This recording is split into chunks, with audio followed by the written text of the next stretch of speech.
So, how's everybody doing? Great. Great. Awesome. Awesome. I'm glad to hear it. I'm happy to be here. My name's Andy Trice, and I'm a developer evangelist with Adobe. And we do lots of cool stuff with Adobe, you know, creative tools, but also there's a lot of cool things happening on the developer side of things. And one of the projects that I've spent a lot of time with is PhoneGap. Now, for those of you that don't know what PhoneGap is, it is essentially a technology that allows you to build natively installed mobile applications using web technologies. And I apologize if my voice is a little weak. I got on an airplane yesterday. My voice was fine. When I got off the airplane, I could not speak a word, so I'm going to try not to let you guys down. But back to PhoneGap.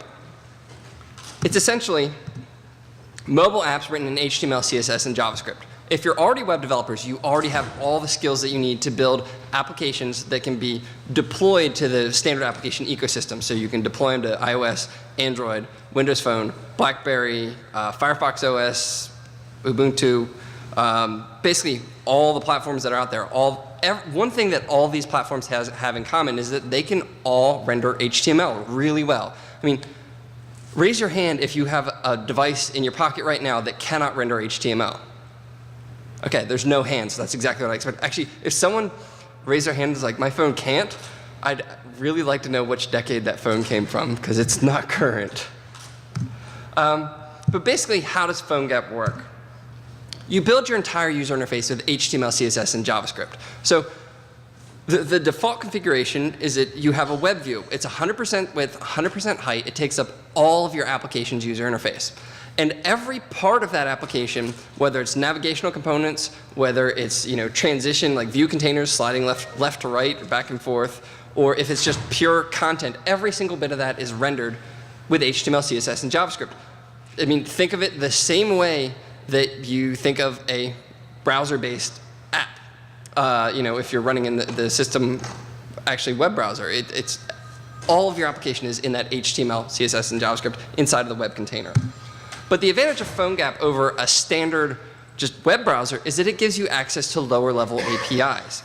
If you download PhoneGap right now, you start building it, you have access to the accelerometer, the compass, geolocation, searching context on the device, reading and writing to the file system. You can access the camera, and that's to record video, that's to take pictures. You can record audio, you can reliably playback audio across all the different platforms. You have better alerts, and it just gives you essentially a browser plus more. Plus, you also have the ability to package all that content up. So all your HTML, your CSS, your JavaScript, package it up into an archive that you can then deploy through standard application ecosystems. Now, for Android, this could be the Google Play market. This could be the Amazon market. It could be the Nook market. There probably are more Android markets popping up that I don't know about, but anywhere that you can deploy an APK, you can deploy a PhoneGap app.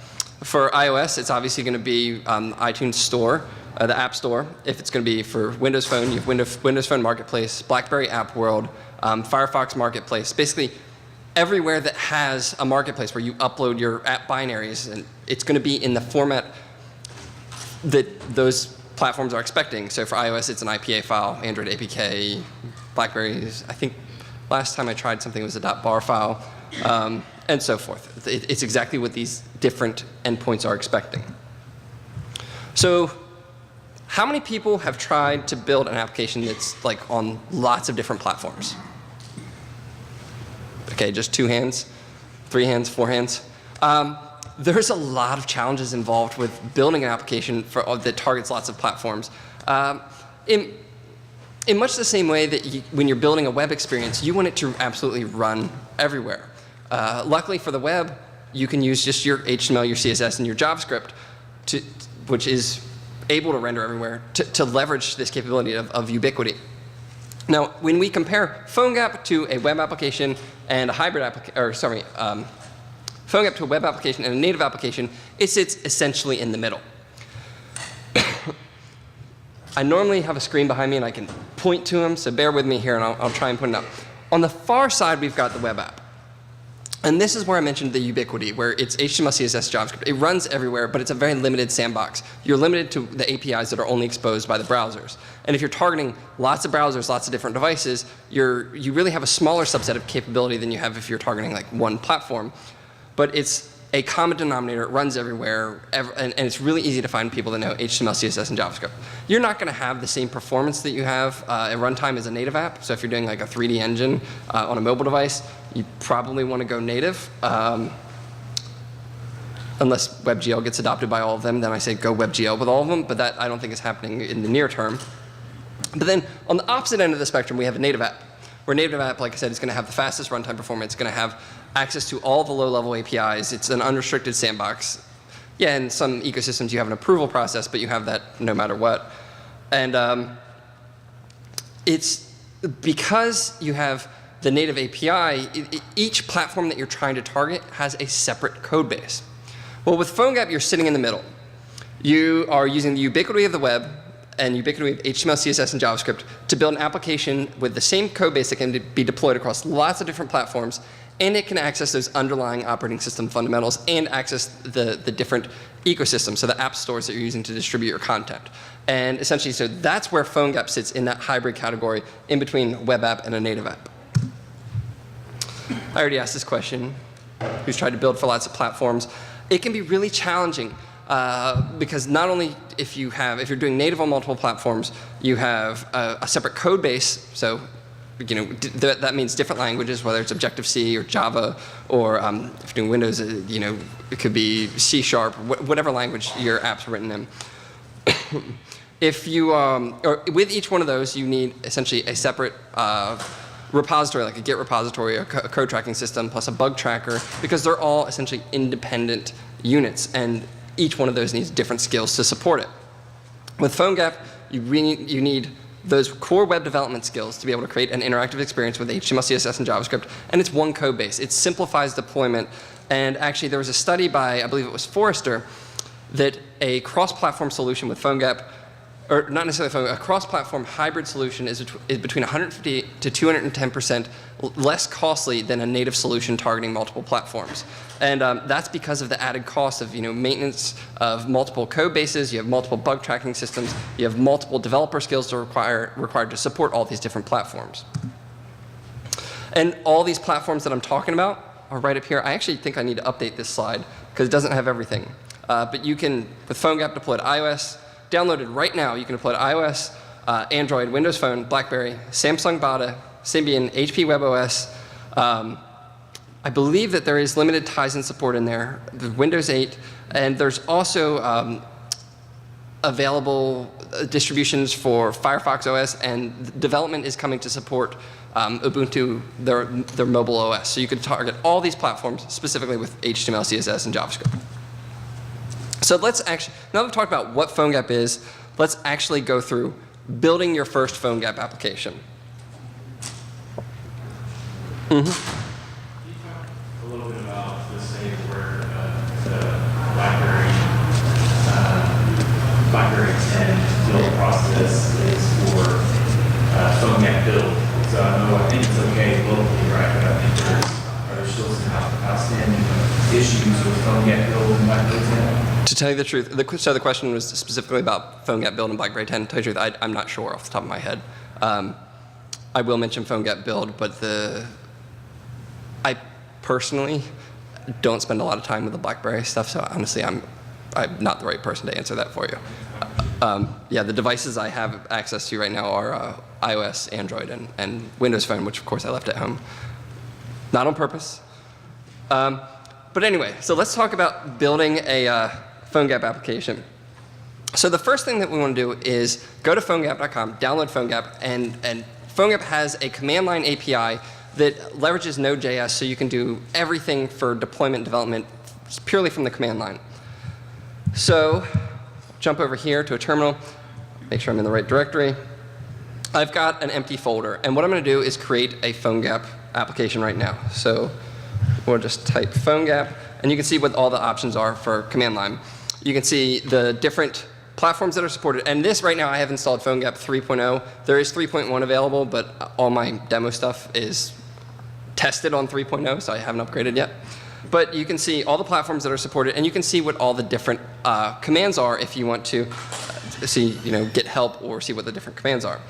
And what I'm going to do is PhoneGap create, and then so the create command is actually going to go ahead and create your base PhoneGap project. So you have to give it a directory. I'm just going to use dot so it goes in my current directory. And then I need to give it an identifier. And the identifier is your unique identifier, commonly in reverse URL notation. So com.trice.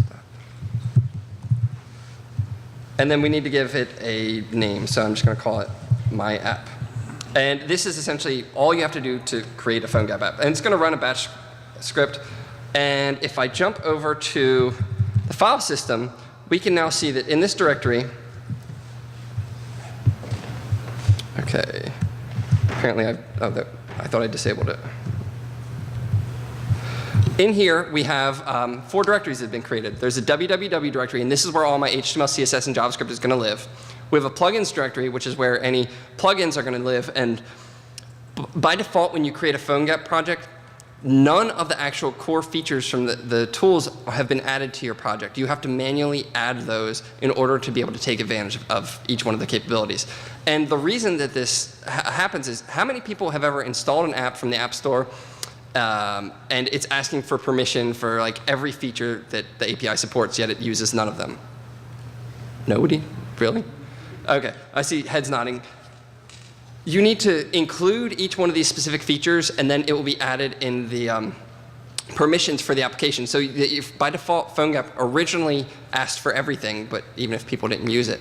And this essentially helps build trust in the platform that people aren't asking for everything and consuming all your data, searching the context on your device. No, they're only going to use context on device if you've actually included it in your application. And once it's included, it would live in that plugins directory. We have the platforms directory, and inside the platforms directory, you're going to find the actual iOS and Android projects that you get used to compile the application.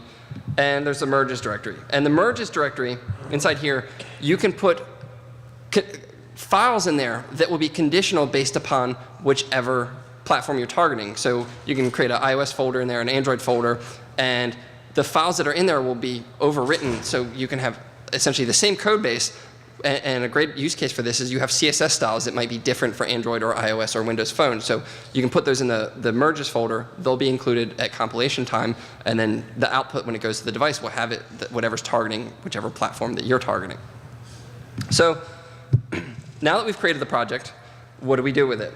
We can just do PhoneGap run iOS. And what this is going to do is actually create the Xcode project. And it's going to compile it, and I believe, I'm not sure if it will launch on the emulator or if it's going to launch on my phone.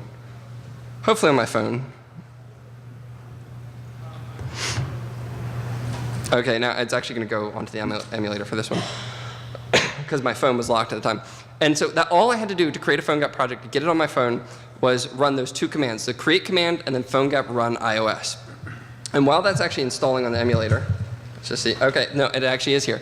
This is the standard base PhoneGap application that it took me how long to set it up? I've been talking for 15 minutes, and most of that was actually describing PhoneGap. So it took just minutes to actually create the base PhoneGap application.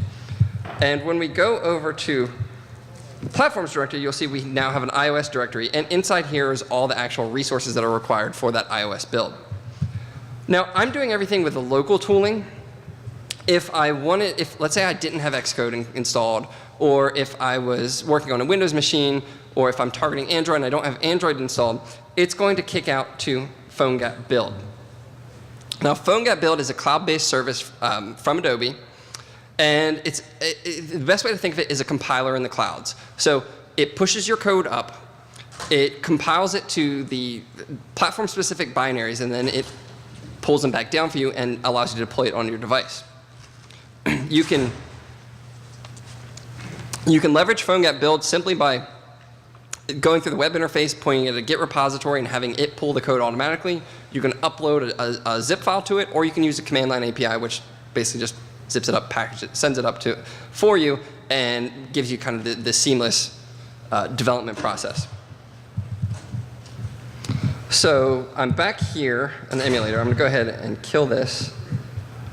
And I'm going to do the same thing, PhoneGap run Android, except I'm going to go ahead and plug in my Android device.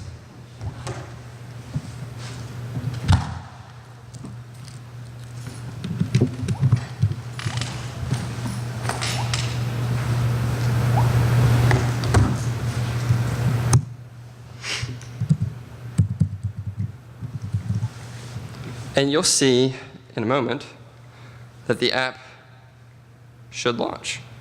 And while it's doing that, let me go ahead and jump over here. And you can see in the platforms directory, we now have the Android directory also. Like I said, you could, if you wanted to develop in Xcode for iOS, you could just open up the Xcode project that's in this folder and work from there. If you wanted to develop in Eclipse and Android Studio or Android Studio, you could pull in what's in this Android subdirectory, if you so choose, and it basically sets everything up for you. Or you can just work purely on the www directory. So let me go ahead and open this directory in Xcode.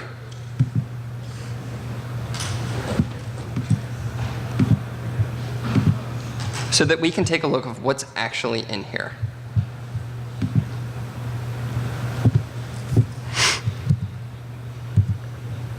So what you want to see, the app is running here. It's a little bit, it's scaled down because I haven't played with the viewport or done anything special, but it's the exact same app, purely HTML, CSS, and JavaScript. It's now running on my Android device simply by running the PhoneGap run Android command. If I want to jump in here and see what the code looks like, it's very, very simple. We've got some HTML, basically some divs that provide the structure for it, and then we have a script tag for JS, index.js. And what's happening in here is there's just some very simple events. We've got, when it's initialized, it binds the events for device ready. Device ready is actually a PhoneGap event. It's triggered when the PhoneGap API has been initialized, and PhoneGap functions can be called by your JavaScript. And inside there, we're just updating the HTML, applying some CSS, basically to let it know it's ready. Now, this is really, really, really simple. It's just purely HTML, CSS, JavaScript that's being used for the UI on these devices. Now, if we want to go ahead and start adding features, where did my presentation just go? Oh, goodness. I was actually running my presentation from Xcode Live Connection. So let's kick this off again.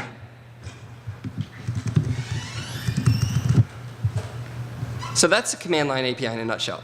Now, when we want to add features, so we want to take pictures of the device, or we want to communicate or just get information from the device, you need to go ahead and then actually add that to your code. So let's go ahead and look here. What I'm going to do is include the device class. And let me zoom back out. And if I go to PhoneGap.com,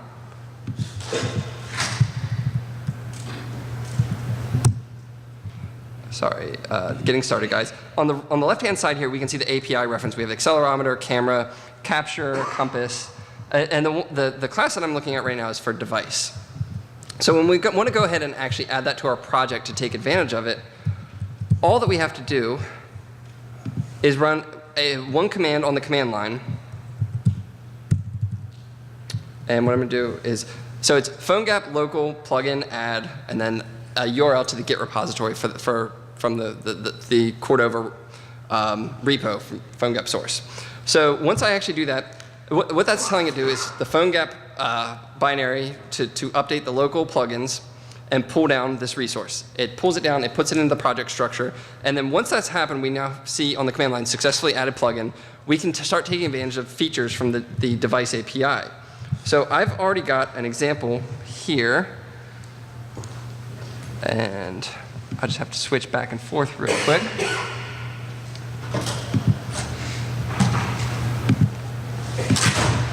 Okay. So my device function, and this is literally from the PhoneGap docs. Let me go here. We've got index, copy and paste. And all this is going to do is take advantage of the device API to write out some output to the screen. Let me go ahead and run it. So we'll do PhoneGap run iOS, so it launches in the PhoneGap emulator here. And it's going to take advantage of the device API and just write it out into JavaScript. So I've got it on this side. And you can see here, device name is undefined because I'm running in the emulator. But we can see the Cordova version is 3, platform's iOS. We can see the unique ID. And if we look at the code, it's just as simple as in the on-device ready event handler, it's updating inner HTML of an element based on values that it's pulling from the device API. So when you want to take advantage of different features for different or from the Cordova and PhoneGap API, then all you have to do is include that functionality. So include the class, add the capability, and then you can take advantage of those functions in JavaScript in your application.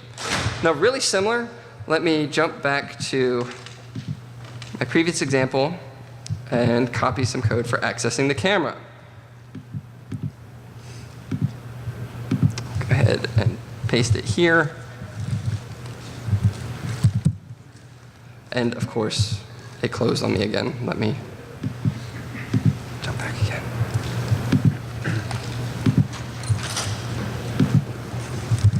Oh, killing me. I should have opened this in 2 different ones.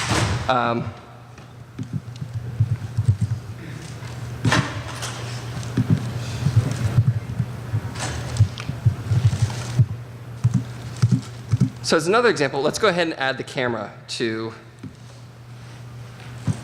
our project. So we want to be able to access the camera purely in HTML and JavaScript. So we have another command. It's going to pull down the code from the Git repository for the camera API. It's going to add it to our project. Should take just a second, as long as I still have a connection. This is actually going out to the web and pulling down those classes to be used inside the PhoneGap application.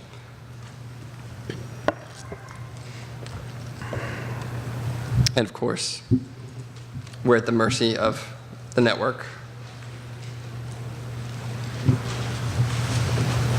which is, I'm actually on my Wi-Fi, which is flashing on me, which probably indicates something not good. No, it says we're connected.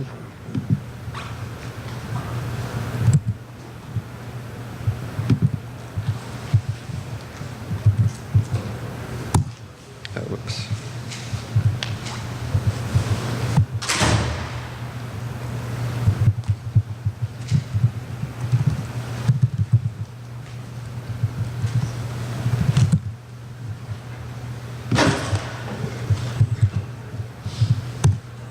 Okay, so apparently it doesn't want to actually pull it down right now, and I'm not sure exactly why. I'm thinking it's my MiFi device. So let's go ahead and skip over that. But what I was going to do is pull in the camera API, and then once we build it, we run it on a device, we'll actually be able to access the functionality from the camera. And let's just take a look at the code of how you go ahead and start accessing a camera. And it's really simple. If we want to capture a photo, we can just use navigator.camera.getPicture, and then we have a callback to an event handler once the photo's been captured. In this case, it's called onPhotoSuccess. And then we have onFail, which would be an event handler if the photo capture failed. And then we have some options that are passed in. So what's the quality of the image, and you know, what is it going to be returned as? Is it going to be returned as a URL? And you'll be able to use that inside of your JavaScript once the picture has been captured. So when we go here to on photo data success, what we're doing is just creating an image, or getting a reference to an image, an HTML element that's already been created, and then setting the display and setting the source to the data URL that's being returned from the PhoneGap API. So in HTML, CSS, JavaScript, we don't have to call in any kind of special libraries that are doing anything native. PhoneGap wraps all that for us, so we have one function call to access cameras, the camera to pull in an image into our application. And let me see if this thing has pulled in yet. No, it still hasn't pulled down from the network, and I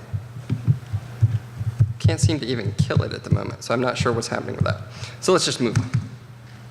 Now, debugging PhoneGap applications. This can be a little bit tricky because the best way to test a PhoneGap application is one that's actually running on a device. And it's not always the easiest to detect what's actually happening on that device. So my #1 tool when developing PhoneGap applications is actually the desktop browser, desktop Chrome browser. And this, because PhoneGap is HTML, CSS, and JavaScript, yeah, it does have APIs that are accessible only once you're inside the PhoneGap container.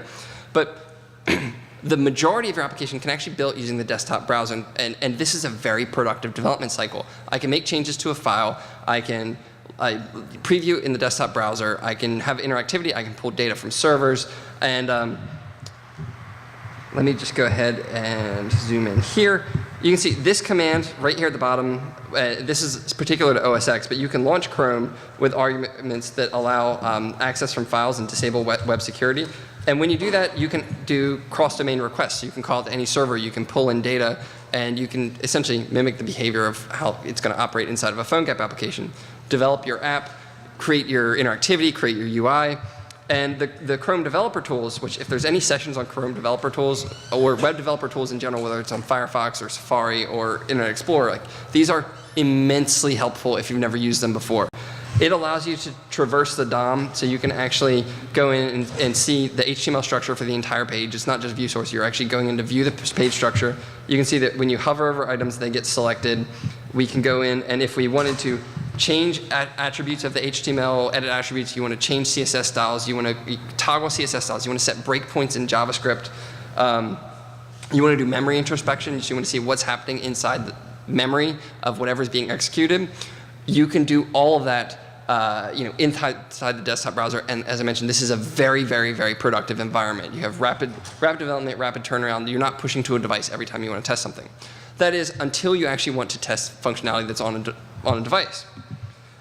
And when you want to test something that's on a device, the best way to do that is on-device debugging. And right now, iOS offers the absolute best on-device debugging experience.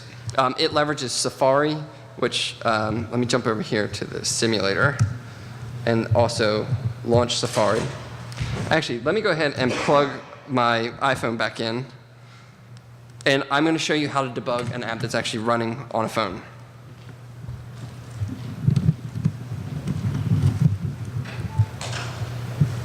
Okay. Family pictures, fantastic. So I'm back in Safari. And when you go to the develop menu, you have to enable the development menu in Safari settings. But from here, you'd be able to see the phone, and if any applications are currently running on the phone, and also the simulator. And if I go ahead and select simulator, it'll bring up the developer tools for whatever is running in the simulator. So right now, that's this experience. If I jump over to the first tab, you can go in and you can see all the HTML structure that's actually running in the simulator. You can do the exact same thing if you actually have a device that's connected with USB that's been tethered. And in here, I could go in and I could view the HTML files. I can view all the JavaScript files. Of course, at the moment, it's also not wanting to load these. I'm not exactly sure why. But let's go ahead and actually launch a PhoneGap application on the device.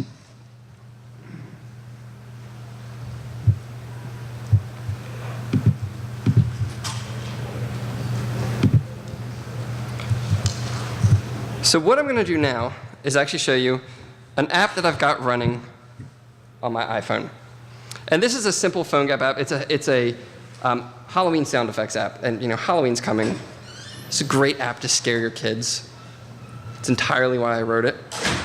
And I'll show it to you. So this is actually a Samsung Galaxy S4. This is an iPhone 5. It's the same app, same code base, 100% the same, running on 2 different devices. Now, I am using a native plugin. I'll get into native plugins in a minute to do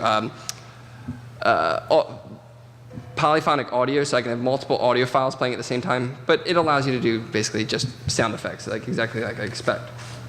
So I apparently have the volume way down. You can see.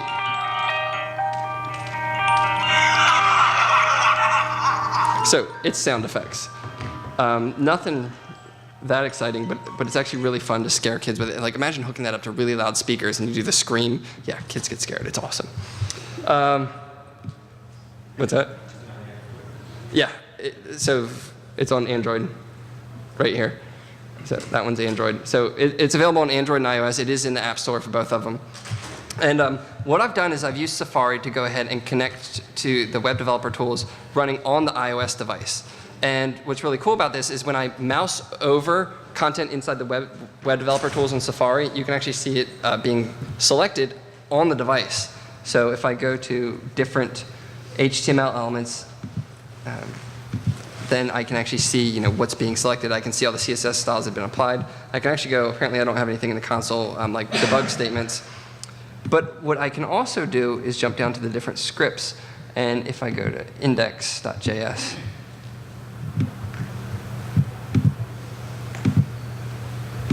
okay, I'm not sure if something's weird with my network, but this doesn't normally happen. You can actually inspect the JavaScript. You can set breakpoints in the JavaScript. And you can actually invoke JavaScript on the device and have this intercept it and do breakpoints and step through memory, step through execution of code. But again, I'm going to chalk this up to the network not necessarily performing exactly the way I want it to right now. But this is incredibly helpful when you're developing PhoneGap apps. Another thing that you can do is if you can't do on-device debugging, and actually let me jump back a step. So on-device debugging, what I showed it for is Safari.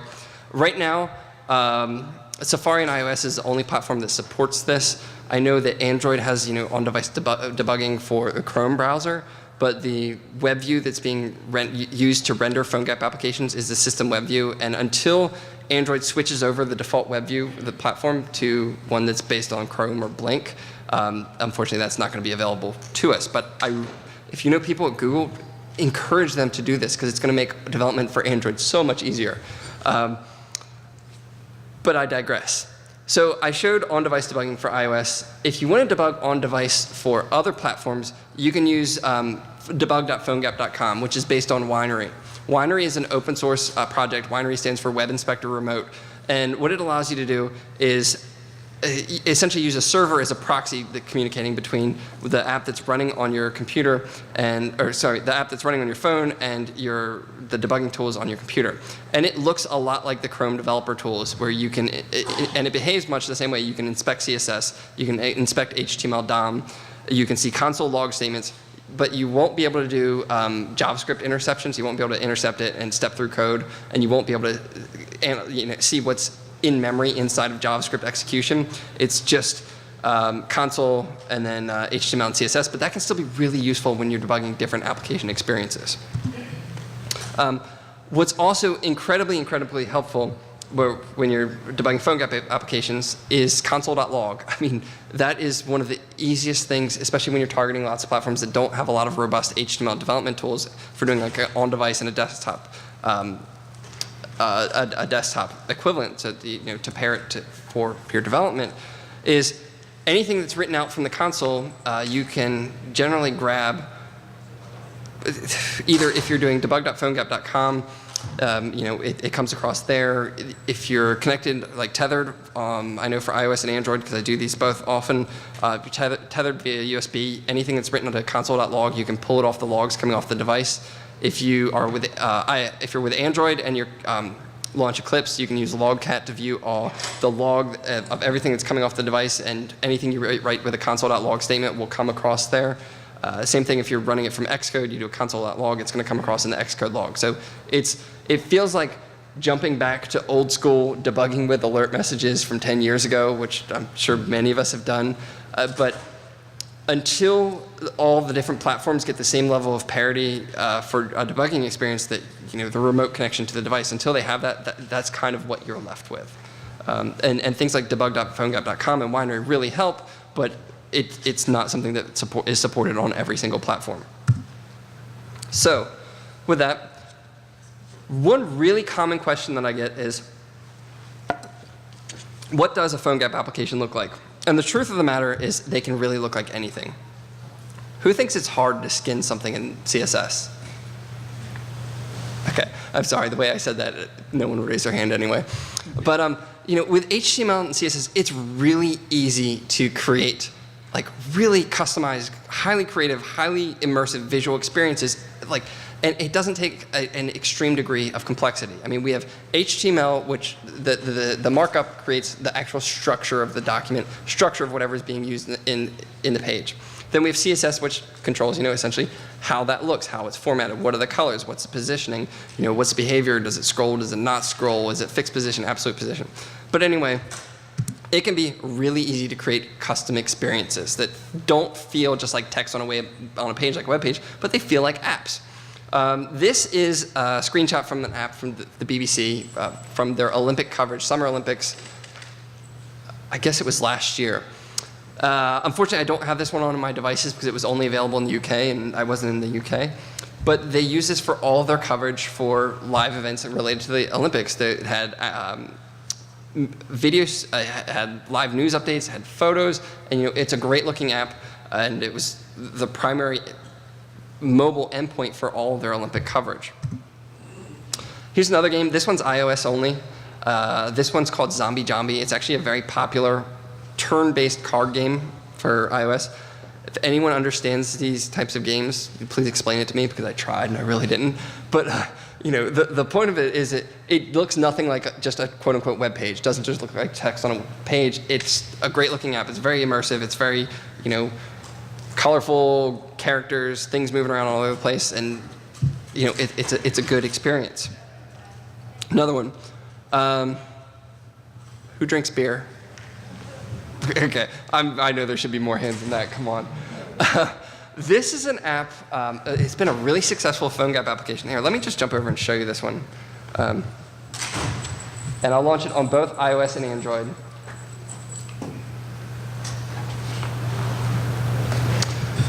This is an app called Untapped. Untapped is essentially a social network for beer, where people can go in, they can rate check in, say I'm drinking a beer, they can give it a rating, they can see based upon location what beers are recommended at the certain venue, they can see what their friends are drinking, you can toast people, and the cool thing is if you're at a certain venue, then the venue, like the brewery or whatever, can say, oh, we recommend these types of beers. So it's not just a social aspect of it with your friends, but it's also connecting with the breweries to say, what do they recommend? What do they think that you should have with it? And it's been hugely popular. I don't remember their current numbers, but it's got a lot of downloads on a lot of different platforms. They're on iOS, they're on Android, they're on BlackBerry, they're on Windows Phone. I don't remember yet if they're on Firefox OS, but they're everywhere, and it's a PhoneGap application. And there's nothing about this application that says, oh, look, it's web technology. It just feels like an app. It looks like an app. It looks good, and I can see what my friends are drinking.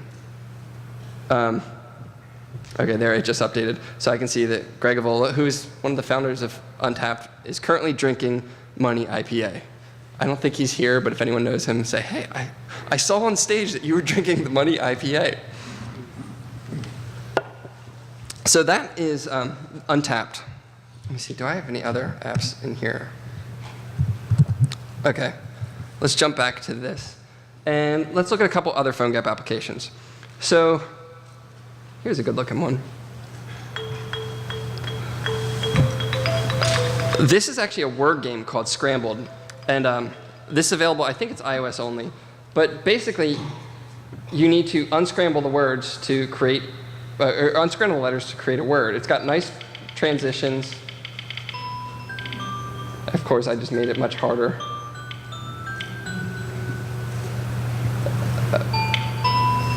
Okay, I can't do this at the same time I'm speaking. But you can see, once I solved the puzzle, there was a nice animation. It went around the circle, and we've got some overlays. Go to the next word. We have some really nice transitions between the different views. Every single bit of this is HTML, CSS, and JavaScript. There's nothing native on that interface. We can look at a couple others. Let's do XFM. Anybody use XFM?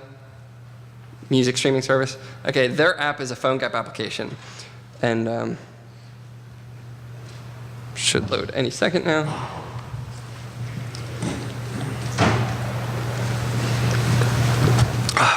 Okay, yep, network error. So my MiFi crapped out again.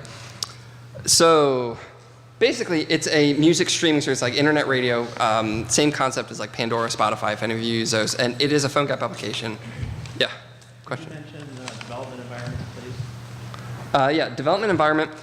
You can use literally anything that you want because you're editing HTML, CSS, and JavaScript. If you want to use VI, you can do that. If you want to use Dreamweaver, if you want to use WebStorm, if you want to use Sublime Text, you want to use Edge Code, you want to use essentially anything that whatever you're most comfortable writing HTML, CSS, and JavaScript in. And I can't be prescriptive and say, use this one because every developer is different. I primarily jump between Edge Code and WebStorm. Those are the two that I use the most. And it's different for everybody.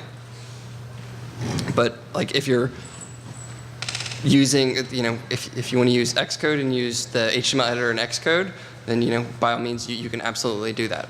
It's the HTML editor in Xcode I think is painful to use, but it can definitely work for you. Mm-hmm.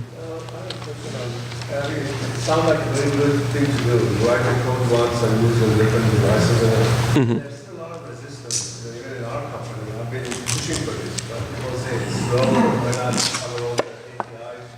So what is your answer to that? Because I think it's a good technology. I think that would be the future of something like that. You want to write the code once and utilize everything. So, People have resistance, and have you come into why? So there has been resistance to people adopting PhoneGap.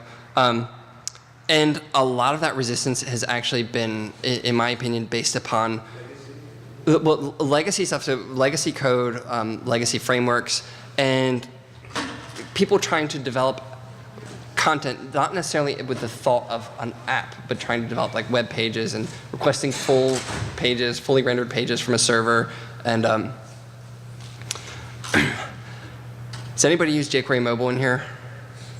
Okay. jQuery Mobile, in my opinion, is awesome for websites. I think when you're doing apps like PhoneGap, and I will preface this with, I haven't used it in over a year and a half, and I know that a lot of work has been done since then. But like the earlier versions of jQuery Mobile had really bad page transitions, and a lot of PhoneGap apps were developed with that, and it got beat up for it. And I think that there are things like that, and people not optimizing for touch interface, and a lot of different,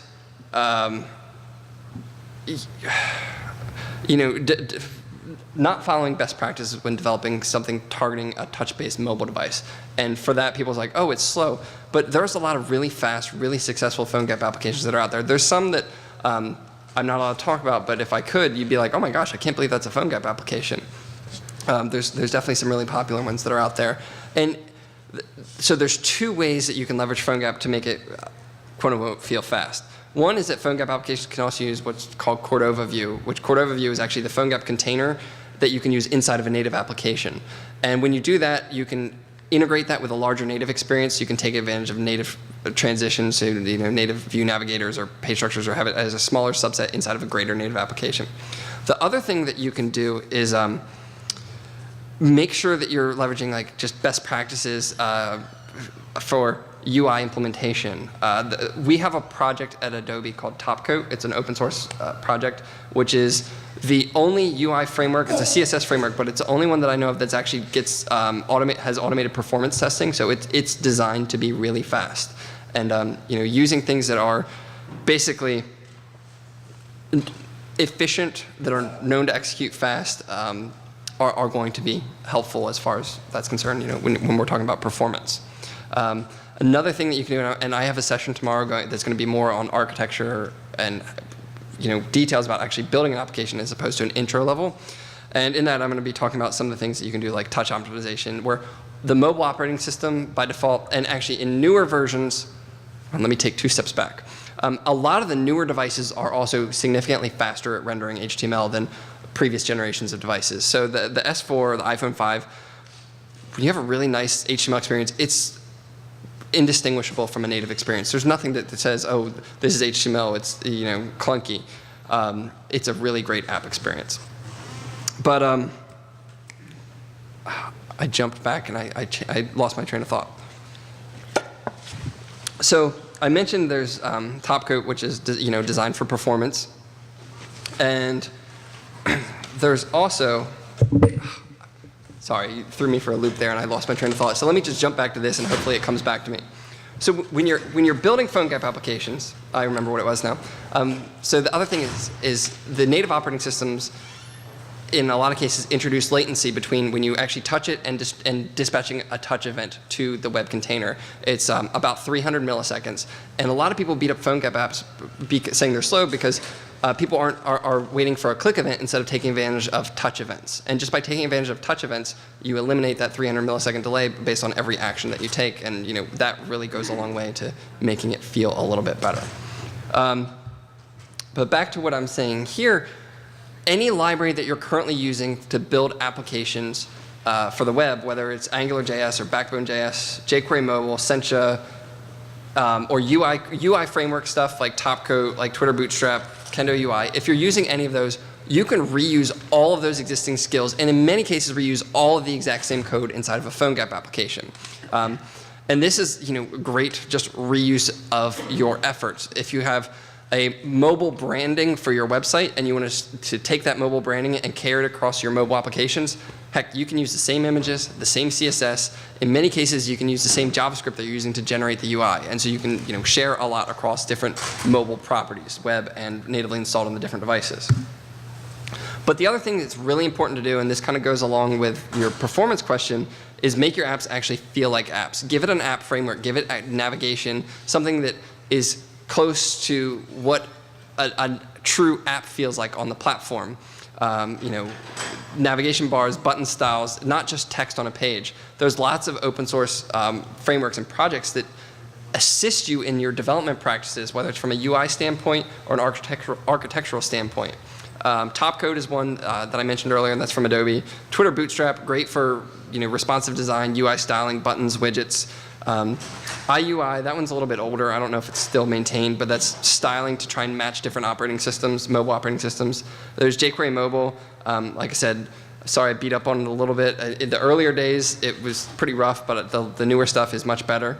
But jQuery UI, Sencha Touch, Mobi Scroll, Enyo. Enyo is interesting because that actually used to be the UI layer for HP WebOS. And it's been open sourced into a JavaScript framework that you can use for web-based or mobile applications. You can do that. It feels like an app. I also mentioned there's Kendo UI, App UI, which is something that I wrote, iScroll, Zurb Foundation, Mooble. And this is just a tiny, tiny, tiny subset of all the different UI frameworks that you can use to make your apps truly feel like apps and not just like a web page trying to behave like an app. And I think that's very, very important to focus on a quality user experience, not just from the speed of execution of your content, but also just what does it feel like to the user. If you're using it, you've got the device in your hand, you're touching it, you're interacting with it, and it doesn't actually feel like a good user experience, your users are not going to like it. If you've ever heard of the uncanny valley effect, where this came from robotics, where if you try and mimic something, and the origin of it was if you're trying to create a robot that mimics a human in many ways, but it doesn't nail everything, people are immediately have a negative reaction to it because it just feels wrong. Well, the same concept applies to mobile apps, where you don't want to mimic every single aspect of a native application UI because you're not going to be able to do everything exactly the same way that the native UI does. And so people will immediately say, this feels wrong, and there's a negative connotation that goes with that. What I recommend is building an experience, a branded experience that expresses your brand and what you want your app to do, but it resembles an app. So you have navigational components, you have each concrete type of interface, but it's your brand. It's not trying to copy what others are, and it has a much, much, much better user experience when you take that kind of approach. If you want to do data visualization, there's lots of libraries that are out there. HiCharts, Sencha Touch Charts, Kendo Charts, rgraph, D3, lots of different things. And if you want more, you want to do more that PhoneGap doesn't currently expose for you. So let's say if you want to tie into Bluetooth communication, or like I did with the Halloween app, if you want to do polyphonic audio, then you can drop into the native code with a native extension, and so you have a native library, you create a JavaScript interface for it, then all of your application logic that's in JavaScript can then take on this new native functionality just by leveraging a native plugin. And all of PhoneGap is based on the open source Apache Cordova project. So PhoneGap is Adobe's distribution of Cordova. When Adobe a couple years ago acquired a company called Nitobi that originally wrote PhoneGap, it was contributed to the Apache Software Foundation as Apache Cordova. So when you are using PhoneGap, you're using a distribution of Cordova. And to make sure that's clear, because a lot of people are confused, like, what's the difference with PhoneGap and Cordova? PhoneGap is a distribution of Cordova. And with that, let's say who's actually using it, who's contributing right now. There's lots of recognizable logos up here that are contributing and using PhoneGap. And that, I want to say thank you. My name's Andy Trice. I'm always accessible for any questions related to this, so feel free to reach out. My email is up here, atrice@adobe.com. My blog is tricedesigns.com. On Twitter, I'm Andy Trice, and my GitHub account is github.com/triceam. So thank you.